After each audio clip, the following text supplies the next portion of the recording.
Assalamualaikum warahmatullahi wabarakatuh. Hai teman-teman, kembali lagi nih bersama Maitriana. Jangan di skip dulu ya videonya, karena video ini tuh sangat penting dan memberikan edukasi dan ilmu pengetahuan semua kepada teman-teman yang menyaksikan. Jadi teman-teman, video ini tuh aku buat sebagai syarat untuk mengikuti ujian akhir semester mata kuliah penghantar ilmu ekonomi. Dan aku juga berterima kasih banget kepada Bapak Hendra Riovita yang sudah memberikan tugas ujian akhir semester yang sangat bermanfaat ini. Dan video ini tuh nggak jauh beda dengan video aku yang sebelumnya, masih mengenai penghantar ilmu ekonomi, namun dalam subbab yang berbeda ya. Nah, jadi teman-teman, pada bagian ini tuh aku ngebahas mengenai produksi, lalu ada struktur pasar, kebijakan moneter dan kebijakan fiskal, pendapatan nasional, inflasi, investasi, pengangguran. Jadi buat teman-teman yang masih belum paham mengenai pengertian-pengertian tersebut, bisa banget disimak video ini sampai selesai ya teman-teman. Dan jangan lupa di like, comment, and share video ini seluas-luasnya agar video ini bermanfaat juga untuk kita semua. Simak videonya sampai selesai ya.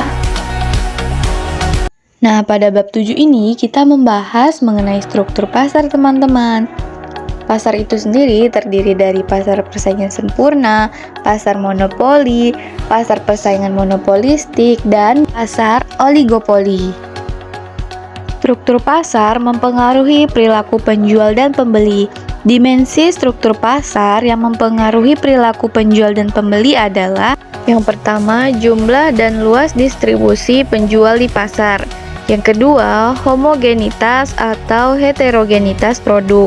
Yang ketiga, kemampuan penjual untuk mempengaruhi pasar. Yang keempat, pengetahuan penjual dan pembeli tentang pasar. Yang kelima, fleksibilitas perusahaan untuk keluar masuk pasar. Dimensi pasar tersebut memunculkan jenis-jenis pasar, yaitu pasar persaingan sempurna, pasar monopoli, pasar persaingan monopolistik, dan pasar oligopoli. Yang pertama, pasar persaingan sempurna. Pasar persaingan sempurna adalah pasar yang ditandai oleh tidak adanya persaingan yang bersifat pribadi di antara perusahaan-perusahaan individu yang ada di dalamnya. Adapun karakteristik dari pasar persaingan sempurna. Yang pertama, perusahaan yang ada di dalam pasar tidak dapat menentukan atau mengubah harga pasar. Yang kedua, produk bersifat homogen. Yang ketiga, siapa saja bebas masuk atau keluar dari pasar. Yang keempat, mobilitas barang termasuk sarana dan prasarana bisnis yang sangat lancar karena tidak ada satupun perusahaan yang dapat menghalanginya. Yang kelima, setiap penjual mempunyai informasi yang sempurna tentang pasar sehingga terhindar dari pengambilan keputusan yang salah. Nah, kemudian pasar monopoli. Pasar monopoli adalah pasar yang dikuasai oleh satu-satunya perusahaan untuk menjual produk atau jasa tertentu yang tidak dapat dilakukan oleh perusahaan lain.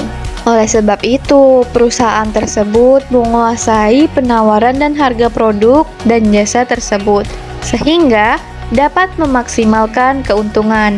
Dengan kata lain, perusahaan dalam pasar monopoli merupakan price maker yang mampu mempengaruhi harga barang atau jasa yang dijual dengan cara mengubah-ubah jumlah barang atau jasa yang dihasilkan. Nah, teman-teman, adapun karakteristik dari pasar monopoli loh. Yang pertama, hanya memiliki satu perusahaan di pasar tersebut dan produk yang dihasilkan tidak memiliki substitusi.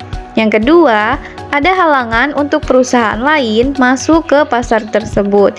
Yang ketiga, perusahaan merupakan penentu harga produk di pasar atau price maker. Nah, kemudian ada pasar persaingan monopolistik. Pasar persaingan monopolistik adalah pasar yang memberikan peluang kepada penjual untuk menjual barang dengan harga yang berbeda dari pesaing sebagai akibat terdiferensinya produk yang dijual tersebut, teman-teman.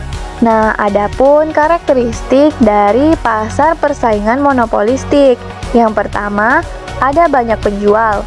Yang kedua, setiap penjual memiliki produk yang terdiferensiasi. Nah, selanjutnya adalah pasar oligopoli. Pasar oligopoli adalah pasar yang terdiri dari beberapa perusahaan saja, di mana perilaku salah satu perusahaan dapat berpengaruh terhadap perusahaan yang lain loh teman-teman. Persaingan di antara setiap perusahaan sangat ketat. Jika satu perusahaan menurunkan harga, perusahaan yang lain akan mengikuti agar tidak kehilangan pelanggan. Dan ada pun jenis-jenis pasar oligopoli. Yang pertama, oligopoli dengan diferensiasi produk. Produk yang dijual oleh perusahaan yang satu dengan perusahaan yang lainnya dapat dibedakan. Yang kedua, oligopoli tanpa diferensiasi produk. Produk yang dijual adalah homogen, sehingga konsumen akan indiferen. Nah, berdasarkan pembahasan tentang jenis-jenis pasar tersebut, struktur pasar sangat ditentukan oleh market power dari produsennya. Dalam pasar bersaing sempurna, produsen tidak mempunyai market power. Monopoli mempunyai market power yang besar.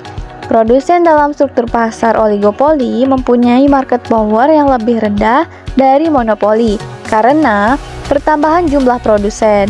Pada persaingan monopolistik, market power direduksi karena barang atau jasa terdiferensiasi. Nah, sekian dulu ya teman-teman penjelasan mengenai struktur pasar.